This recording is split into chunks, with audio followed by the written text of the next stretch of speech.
Photoscopie.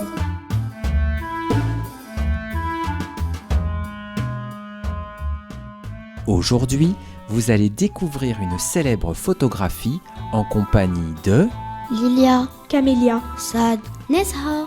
Ils sont les yeux, vous êtes les oreilles. Devant cette œuvre, nous commençons par une courte description. C'est une photographie en noir et blanc.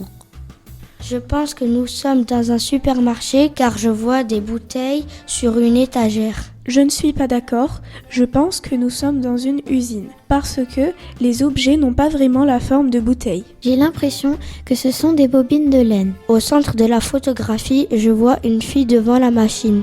Je pense que cette fille est plus vieille que moi. Elle doit avoir peut-être 14 ans. En fait, elle touche la machine de sa main gauche, j'en déduis qu'elle travaille à l'usine. À l'arrière-plan, je vois une deuxième personne. C'est un peu flou, mais je crois que c'est une adulte. Pour moi, l'adulte surveille l'enfant. On ne voit pas bien le visage de la jeune fille, car la lumière des fenêtres est dans son dos.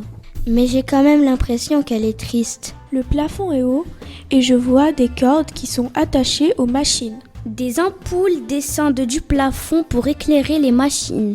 Nous sommes aux États-Unis au début du XXe siècle, c'est l'époque de la révolution industrielle. Ce jour-là, un sociologue américain réalise un reportage dans une usine de coton de Caroline du Nord. Ce n'est pas de la laine mais du coton, mais nous avions raison, c'est une usine de filature.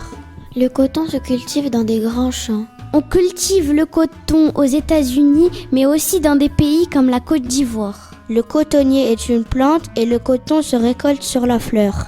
Ce qui est étonnant, c'est de voir une enfant travailler à l'usine. Mais justement, pourquoi cette fillette travaille-t-elle dans l'usine ? Peut-être que ses parents ne peuvent pas travailler, donc elle travaille pour eux. Quand j'observe ses vêtements, je vois qu'elle vient d'une famille de pauvres. Je pense qu'elle travaille à l'usine pour répondre à tous les besoins de sa famille.